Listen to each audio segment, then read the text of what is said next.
Good morning. I am Kay Azar, and this is Shawnee Mission Unitarian Universalist Church, otherwise known as SMUUCh. Welcome to you all, old friends and new, young and old. You are an essential part of our celebration today. We are one people of many beliefs and many origins. We are all growing, all learning, all loved just as you are. Whether today is your first visit or your 1000th Sunday in our midst, we are stronger because you are with us.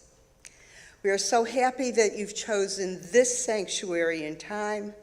That you're here is something to celebrate. We extend an especially warm welcome to our visitors. We'll be waiting to chat with you at the welcome desk after the service. Remember, we were all newcomers once. And if you're joining us online, please say hi in the chat. We now invite everybody to rise and greet one another.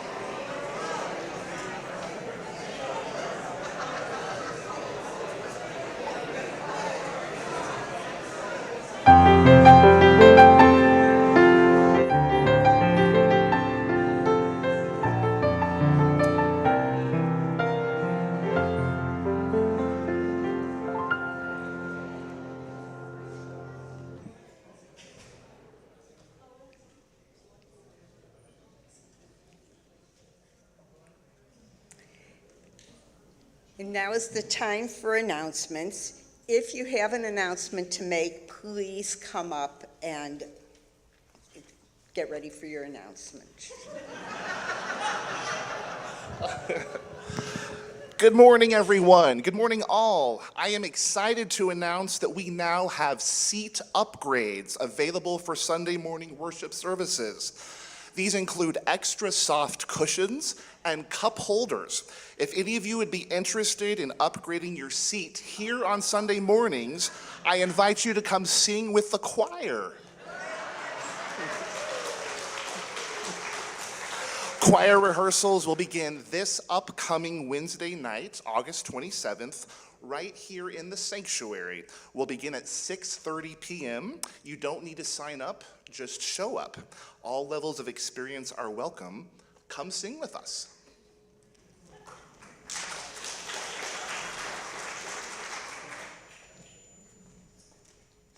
Hi, good morning. Okay, so we have a really awesome group coming up called Sustainable Economics Discussion Group. Okay, so it's going to be led by Bill Rausch. Bill, are you here today? Do I see you? No? Okay. It's led by Bill Rausch, and it will kick off with a viewing of Finding the Money on Thursday, September 18th from 7 to 9 p.m. The group meets about once a month to discuss such topics as the Finding the Money video documentary, modern monetary theory. I was an English person. I don't know finance things. Stephanie Kelton's The Deficit Myth book, Ezra Klein and Derek Thompson's Abundance book, Tony Seba's Superpower Renewable Energy Concept, and his Rethink X technology ideas, Strongtown's group on homelessness documentary. The first meeting is a viewing of Finding the Money, and Finding the Money is a documentary that follows Stephanie Kelton, a leading expert on modern monetary theory, as she explores the nature of money and the national debt, aiming to reframe our understanding of government spending and national debt and empower democracies, us, right, hopefully, to tackle challenges like climate change and Inequality. The group will be meeting every third Thursday after September 18th.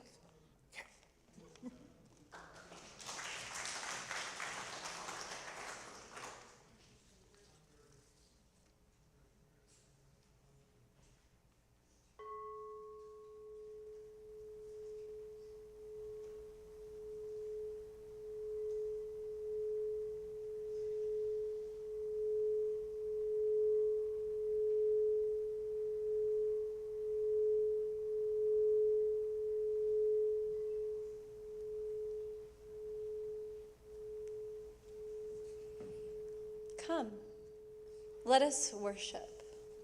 Please rise as you are willing and able for our hymn number 389 in the gray hymnal and on the screen, Gathered Here.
As Gorman comes forward to light the chalice. Oh, Norman. Okay. Got it. Let us affirm love is the doctrine of this church, the quest for search is sacrament, and service is its prayer. To dwell together in peace, to seek knowledge in freedom, to serve humanity in fellowship, to the end that all souls shall go into harmony with the divine. Thus do we covenant with one another.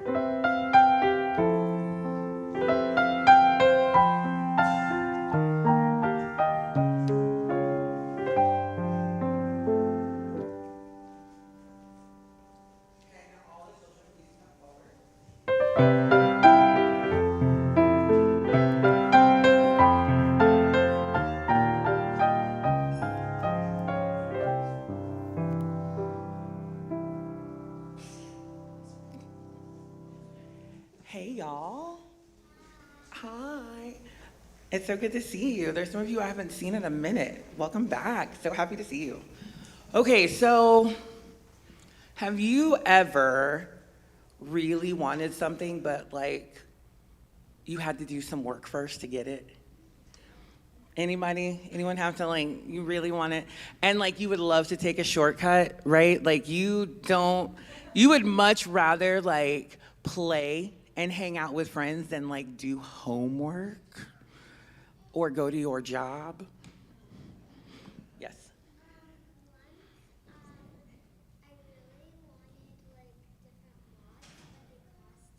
Mm-hmm. Yeah. Right? You had to do some chores to earn some money for that game. I get it. I love it.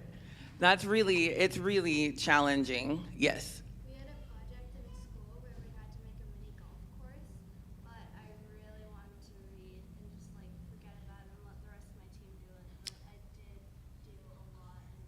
Okay, group projects. Yes, you were a good group member.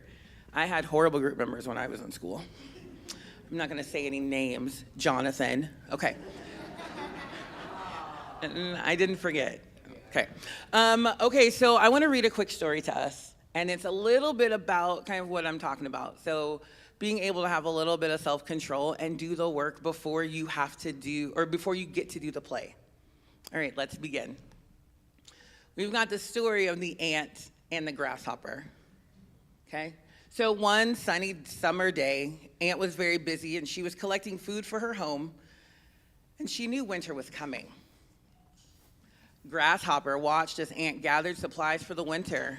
She encouraged him to do the same, but Grasshopper just laughed and sang, la la la, it's summer forever. Why work when we can play? Do we think that that's how grasshoppers sound? Yeah, right? No, oh my gosh. Okay, fine, I'll keep going. I'll just keep reading, oh my gosh. Okay, so Grasshopper tried to get Ant to play, but Ant just smiled and kept working. She was using self-control. Then winter came. The world turned cold and white. But Ant, well, she was warm and cozy in her home. She had a very big pile of food. But poor Grasshopper had no food at all. He was cold and hungry. Look at Grasshopper. What does he have? Does he have food? What does he have? Can you eat a violin? Sure. No, we cannot eat violins. Sure. Right, it will not be good for you. Okay, so, well, Ant opened the door and she was super kind and she was warm and cozy in her home and she was willing to share her big pile of food. The next summer, Grasshopper worked hard too. He became the boss of his own decisions. Okay, so there were 3 things that Ant taught Grasshopper. She taught him to work first and then play, to use self-control, and to be ready for tomorrow. So I know that most of you have started school or are about to start school. Just remember, work before play. I know, you gotta finish your homework, you gotta do it, so that you can be carefree as an adult.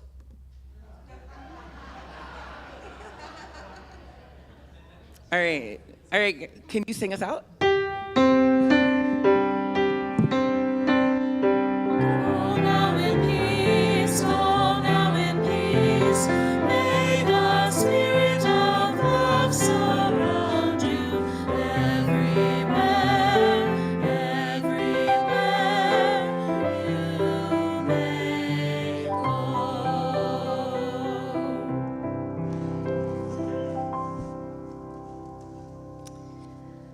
As you know, each month as a community, we take time to reflect on a theme. The children do this in their classes, and we do it here in worship and in our small groups. This month, the theme is embracing conflict. And I was a little taken aback last week when Courtney was speaking, because I thought, that's just about what I was going to write. I wrote it anyway. When I was growing up, I never heard my parents argue, ever. I thought about that, and I was so unsure that that could be possible that I talked to my sister, and she said, "You're right, they never did."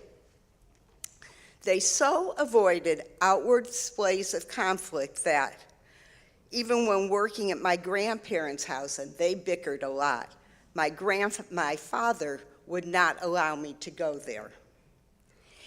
Interesting though my mother did, and I did not make any difference. It was nice to live in such serenity. No loud voices, no yelling or being yelled at. Life was good. I guess I didn't know what I was missing. With friends, I went out of my way to avoid conflict. I was known as the calm one, the mediator, the one who never got angry. But the problem with not seeing or learning the process of arguing and constructive conflict early on had implications throughout the rest of my life. In the meanwhile, I was either passive or tried to control the situation. When I got married, though, it became quite apparent that I did not know how to argue constructively or resolve conflicts with my new mate. And he was very new to me. We had not been together long before getting married. And to complicate things even further, his father had died by the time he was 9, and he spent the next 5 years at an orphanage and had no frame of reference for the intimacies of marriage, let alone conflict resolution. He also came from a culture where friendly conversation sounded like World War III was starting. We were both befuddled by this marriage thing. I understand now that these conflicts are a normal part of any relationship. Not managed effectively by my inexperience, they led to stress both in my marriage, friendships, and work relationships. I literally ghosted a friend who was near and dear for many years when I realized after a long time that I was not included in conversations she had with me.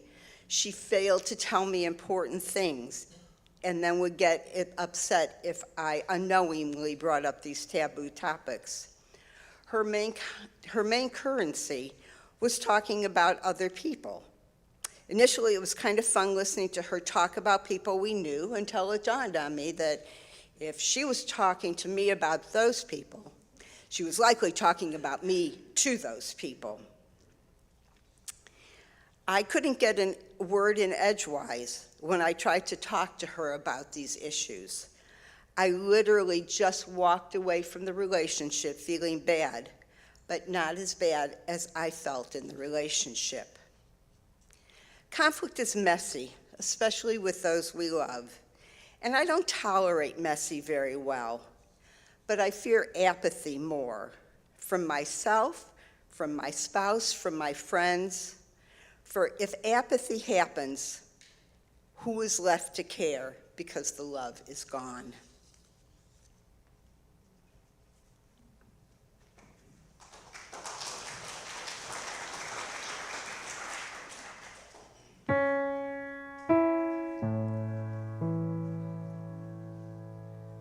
There is always a light when we are ready to see it.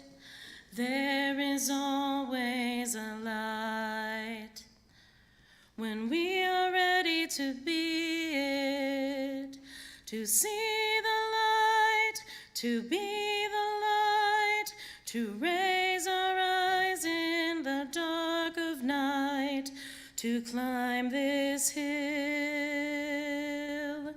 Together we will. There is always a light in the when we are ready to see it. There is always a light in the when we are ready to be it, to see the light, Let your to be bright the light, to heart raise our burn eyes in the out dark of night, and to be a climb this gift in Together we the will. world. There is always Shine always your a light There is in the always dark when we are ready to see night. it. There is always Shine your There is light always When we are ready to be it, to see the light, Let your to be the bright light, heart to raise our burn eyes in the out dark of and night, be a climb this gift in the world. There is always Shine your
We come to this place to shine our lights and to see the lights in those around us, to teach and be taught, hear and be heard. So you could reach over and nudge the person sitting next to you to say, we're here together, gathered in peace and authenticity and intention. We also come to this place to share our joys and sorrows. If you have a rare joy or a profound sorrow, please come forward and briefly share in 2 to 3 sentences while lighting a candle.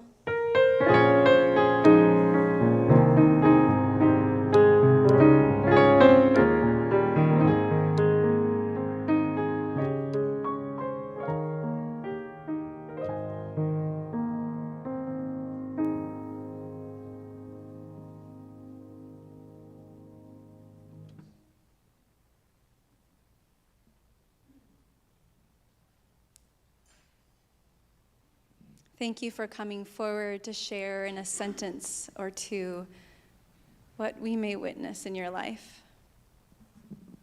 I'm Alyssa, and I have a joy. My dad was diagnosed with lung cancer last year, and it did come back this year. His latest PET scan showed at the moment there is no active sign of cancer in his lungs, so I am very happy.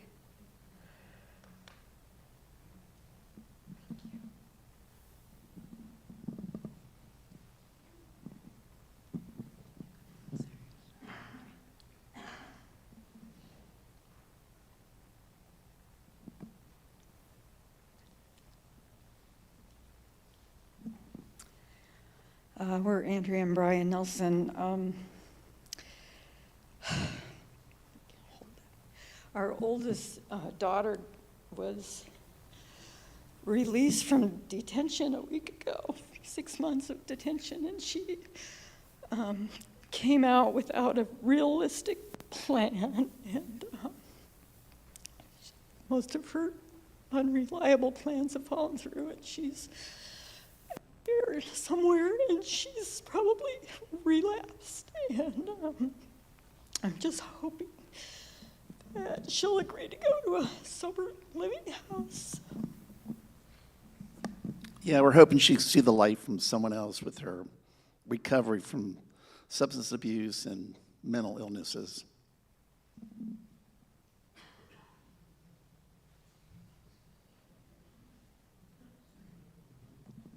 Hi, I'm AJ, and I am proud to announce that I am 2 months and 25 days sober today.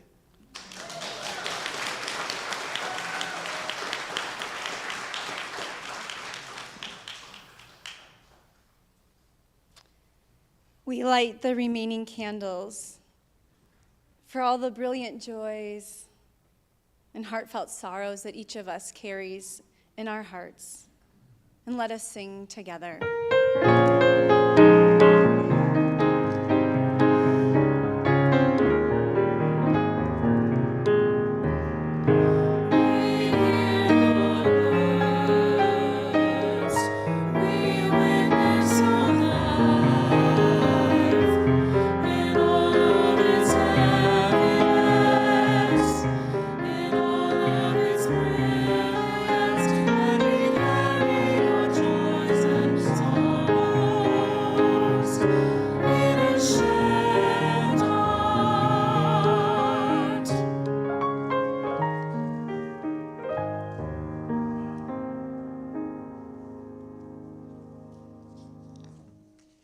Let us take a moment to come more fully together in this place. Whether you're comfortable with your feet flat on the floor or tucked under you, you're welcome to breathe a little deeper. And if it's comfortable, you could close your eyes for a moment and relax back into the chair, allowing the body to melt a bit. Perhaps letting the jaw drop. And if there's any place in the body that's tense or tight, We could observe it, and with an exhale, invite it to be known and relax.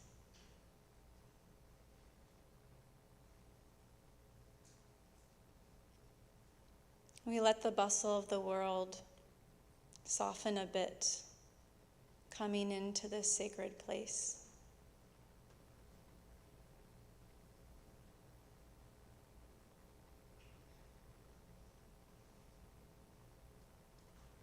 As we cultivate this peace, we have it to offer with one another and all those who need support in their suffering and companionship in their joy.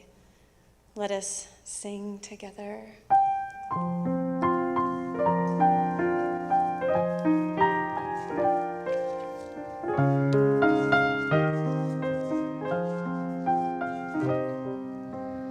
Building bridges between our divisions. I reach out to you. Will you reach out to me? With all of our voices and all of our visions, friends, we could make such sweet harmony.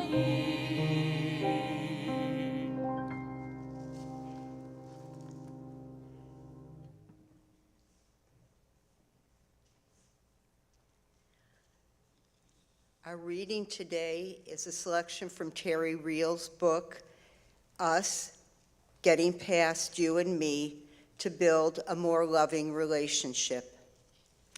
Remember, intimacy, the thing we all long for if we're really honest with ourselves, the touch of human connection that heals, that fulfills, the only thing in our lives capable of rendering us truly happy. Intimacy is not something you have, it's something you do. And you can learn to do it better. You can learn to do a better job of asserting your rights with love, cherishing the relationship even as you stand up for yourself.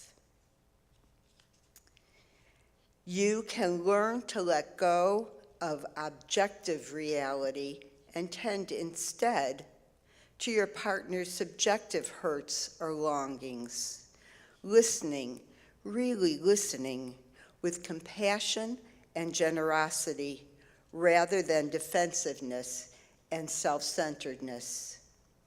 I'm sorry you feel bad. Can I say or do anything that might help? Will often point you toward repair instead of escalated distance or warfare. Intimacy is not some blended, egoless amalgam. Intimacy is the endless dance of I and us, the needs of each vital part of a relationship called myself or yourself, as those individual wants filter through the needs of the relationship itself.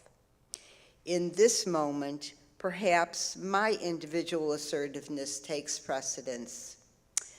No, please stop treating me like that. I much prefer it this way instead of. Other times you yield, giving your partner what they desire. You ask yourself, why not? What will it cost me? You remember that generosity pays off.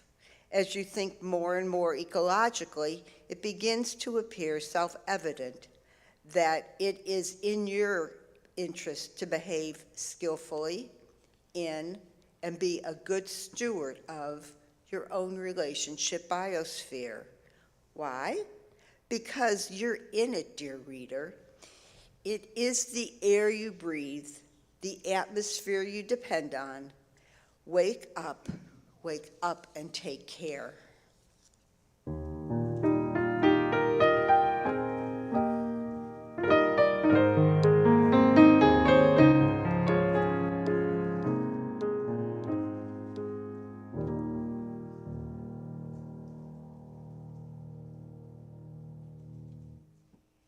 2 weeks ago, on Sunday, August 10th, I asked those of you here to write a question on a card, a question you had about intimate partner conflict. Today, we'll address the concepts with using different examples so that your actual questions remain anonymous and confidential. But I want to tell you, I was astonished that multiple people had the same question, or at least very, very similar. And what it tells me is that we are not alone. We are not alone in our frustrations and struggles or being at our wits' end of not knowing what to do. We're not alone as people in a society that has some bad role models for conflict. That includes stonewalling, harsh criticism, and other tactics that fuel discord instead of harmony. So it's not all our fault when we end up in horrible disagreements that we don't know how to mend. However, we can gain skills in resolving conflicts, and that's what we hope to share today. I welcomed my good friend and colleague, Teri Grunthaner, who's a relationship therapist, to help me model some ways that complex problems could be resolved. We both learned nonviolent communication a decade ago, and now Teri works out of a framework called relational life therapy. And I love a framework by Resmaa Menakem in his book, Monsters in Love, Why Your Partner Sometimes Drives You Crazy and What to Do About It. We hope that even if you're not currently partnered, you'll still find tips for other significant relationships in your life with siblings, coworkers, or besties. We also welcome Forrest Step, and I hope the rest of you can sit back and enjoy this presentation. First scene, how do we deal with differences in lifestyle or housekeeping?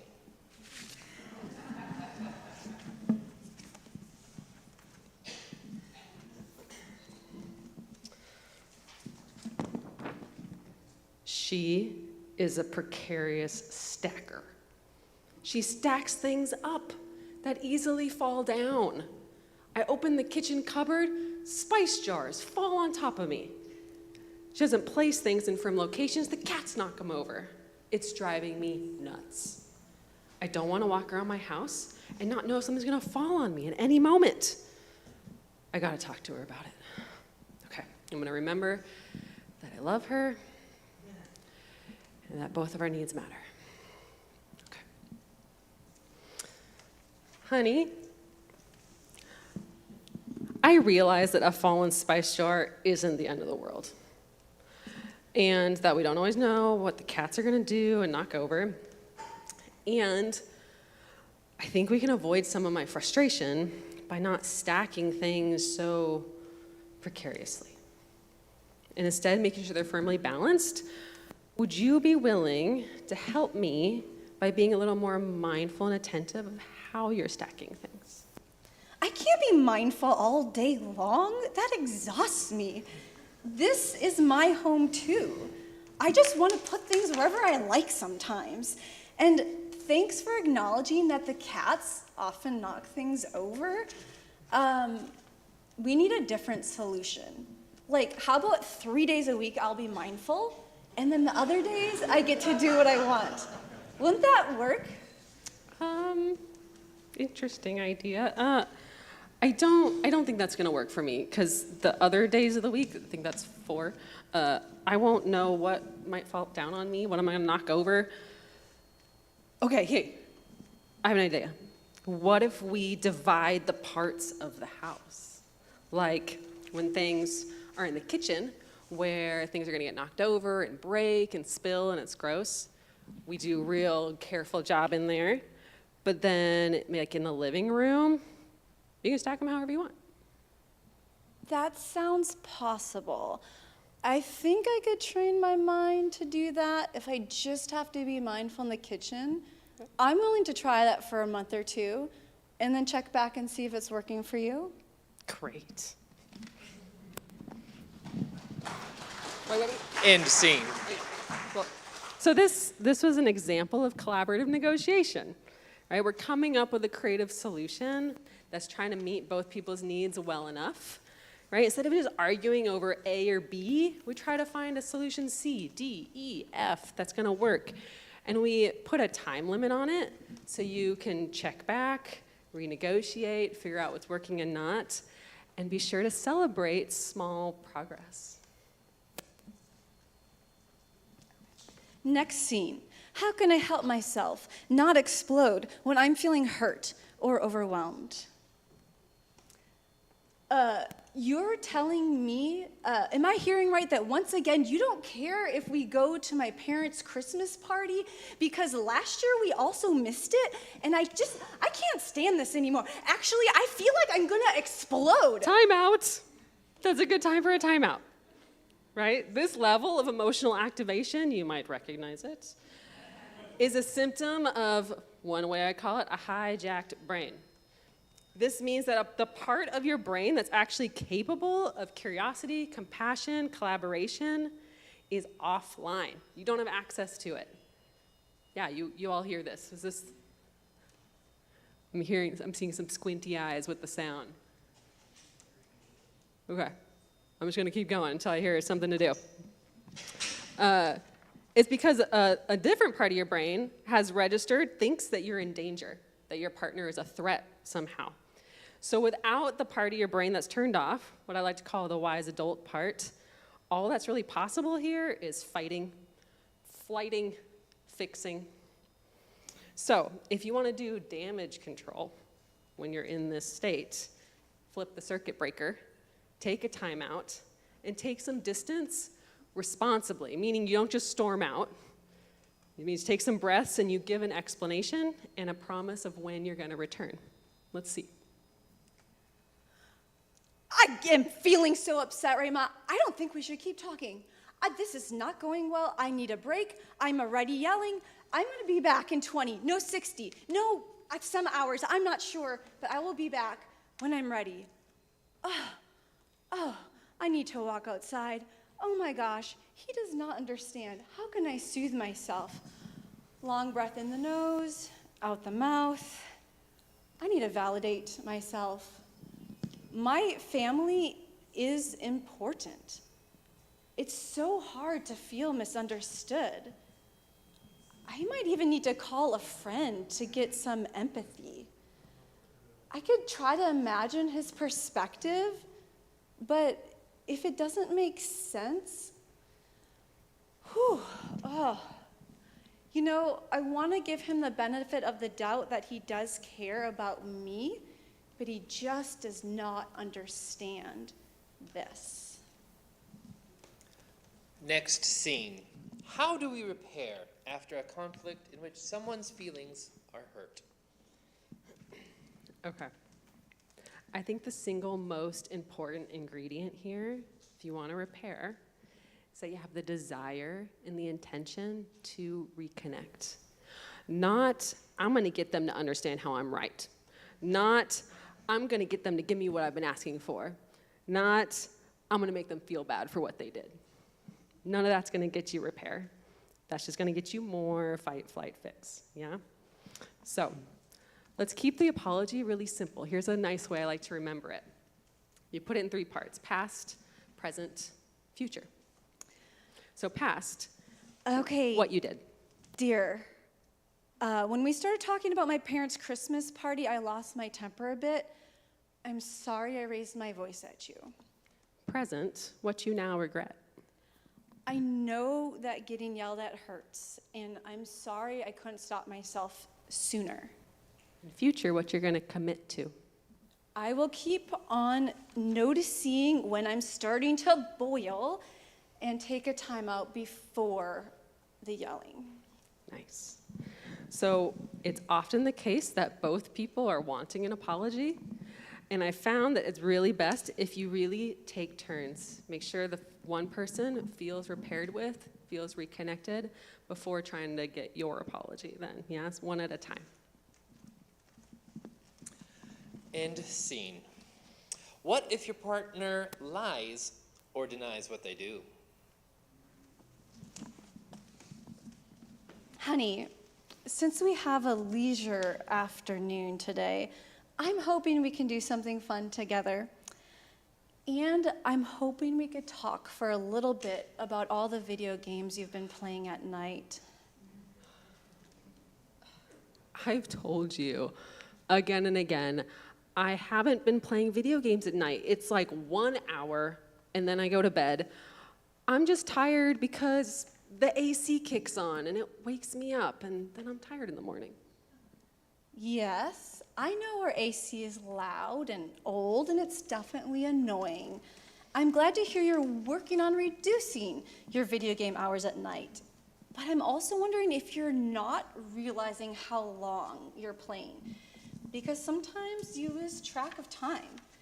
I'm just really worried about your health. I'm worried you're not getting enough sleep and that your chronic disease might get worse. I'd be happy to see you have enough energy for the things you love to do. I'd love to play pickleball with you this afternoon. Would you be willing to try a timer that goes off after an hour to help keep track of time when you're playing? So you probably could have imagined how south that could have gone really quickly, right?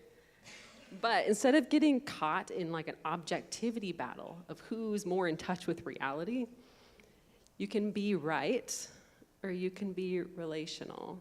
Famous saying by Teri Grunthaner, who we got that reading from, who is also the person who developed relational life therapy, which I'm going to explain some more of it right here. So instead, she focused on her feelings, her needs, her requests, and she used what's called winning strategies rather than losing strategies. So winning strategies, as defined by relational life therapy, are 1, advocate for yourself. 2, speak to make things better. 3, listen to understand. 4, respond generously. And 5, cherish what you have. The losing strategies, none of us do these, are being right, control, unbridled self-expression, retaliation, and withdraw. Now, those are all big things to unpack, and I think they're so vital and important to relationship success. I had a handout printed. Thank you all so much for printing it for us, and it's available for you outside of the service if you want to learn more about those. End scene. How do we reconnect after a long period of disconnection or separation? So this was tricky at first for us because there's 2 very different reasons that you might be having a long-term separation and disconnection. 1, could just be really busy. You're raising kids. You're working full-time jobs. You got hobbies that leave little time or energy for your relationship, and over time, you're like, hey, who are you? I haven't seen you in a while. Or 1 or both people have withdrawn. One of those losing strategies, physically, verbally, emotionally, so that what may have been a little crack has grown into a canyon. And maybe there's tension, resentment, conflict that's making that wedge grow bigger and bigger. So if you suspect that the disconnection is from that kind of withdrawal, then you probably or could benefit from some outside help. But if that disconnection is truly just a lack of time and it's gotten away from you, there's lots of fun ways you can weave it back together. I want to reconnect. I do. I want a better life with her. Hey, I've been thinking. There's some fun things we could do together. I wonder if any of these ideas sound good to you. A, we could join the Queer Bowling League that meets on Friday mornings.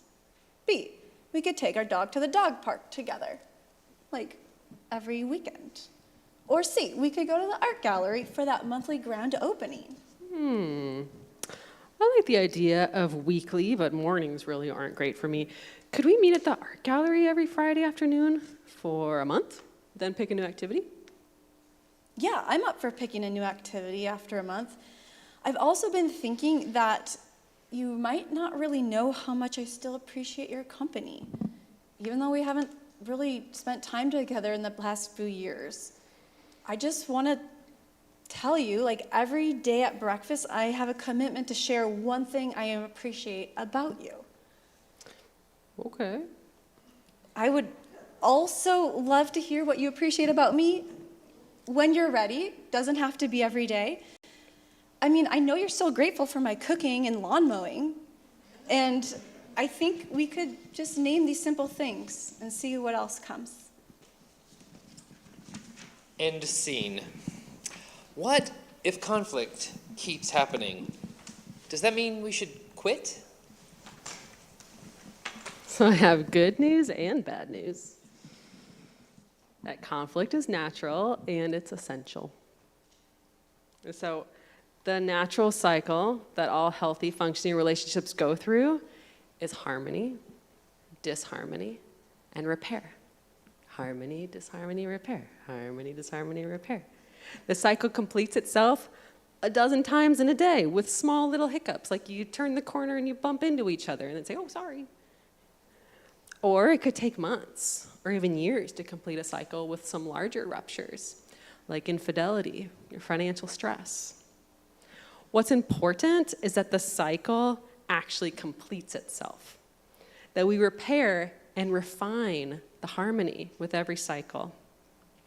So every time we come back, we've learned, we've bettered our relationship, we've strengthened our bond, even if it's just a smidge. I visualize this circle, the harmony, disharmony, repair, as in 3D, like a spiral staircase, that every time we complete it, we're actually progressing. So, but if we don't complete the cycle, if the repair isn't effective or isn't even attempted, then we just bounce back and forth between harmony, disharmony. And we're not actually learning. We're sweeping things under the rug. We're building up resentments and tension. And I visualize this little bounce back like a line being drawn in the sand that just gets deeper and deeper and deeper. And it makes the relationship weak and unresilient. And what if attempts at conflict resolution don't work? For example, what if someone continues to lie or refuses to address a situation or doesn't want to collaborate on situations? We can very clearly and calmly as possible express how important it is for our relationship to address the issue. The key is calmly, because as soon as we're in a heated argument, we're not listening, and the tension does not help produce solutions. The other key is clearly, because if we don't actually say what we need, the other person may not realize how serious it is. So if we're with somebody who still won't participate in solving a problem, then we could get creative to get their attention. Have you ever sent a letter in the mail to your partner? Have you ever gotten some professional help? Have you ever asked a friend to talk to them? Let them know how important this is. And then, still not working, maybe you wait 3 to 6 months. See if there's more energy then, or a widening of perspective, or a change of heart. If they don't come on board, there are ways you can still address the situation yourself, such as taking actions to get your needs met without their help, or changing your moves in the conflict dance. This is the phrase you can remember. There is a voice in choice. You can speak up for what you want, or you have a choice to act in a different way that you want.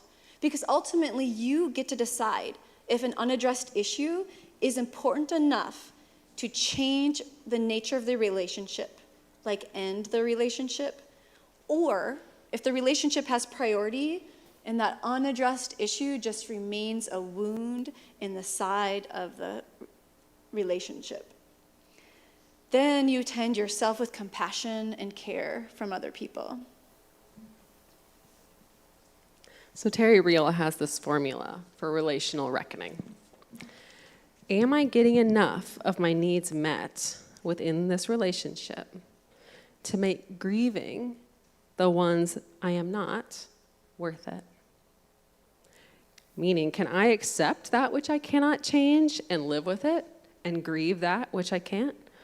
Or if I grieve that, let it go, is there not actually enough left in this relationship to be viable and to merit my continued investment and commitment? These are some of the key ways we can healthily address relationship conflict. Of course, there are so many more. Of course, you will find the way of speaking that feels authentic to you. The point is that if we are to embrace conflict, we can build understanding and care in our relationship, and we build bridges instead of divisions. We can co-create the beloved community that we want to live in. By embracing conflict, we get deeper intimacy and more fun. May it be so.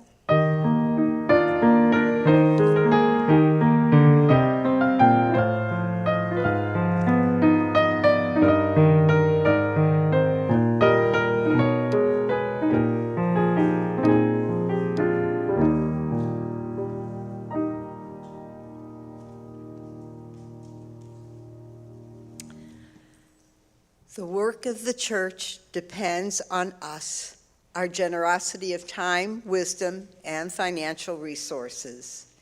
We invite you to give generously to support the ongoing work of the church. The offering will now be given and received in grateful appreciation of our shared values.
Now, please rise as you are willing and able for our closing hymn, number 1017 in the teal hymnal, Building a New Way.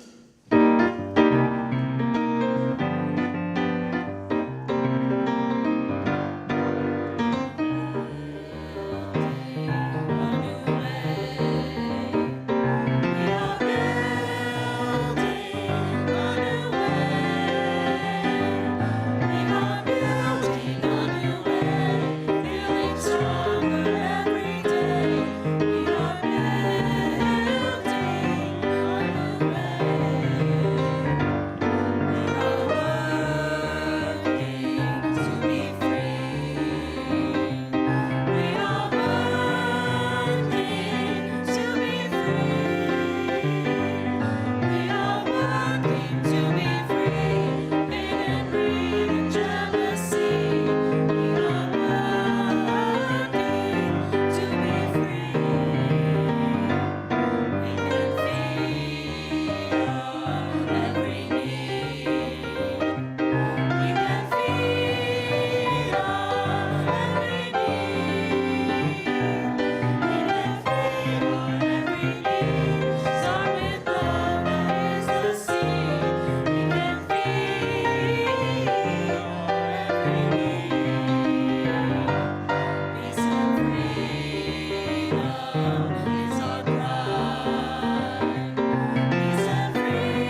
let us affirm that we extinguish this flame, but not the light of truth, the warmth of community, or the fire of commitment. These we carry in our hearts until we are together again. When peace and freedom is our cry, the work we have to do starts in our own homes and our own relationships. So may you be blessed today as you go forth with your greatest attempts for love and caring strategies that build solutions. May it be so.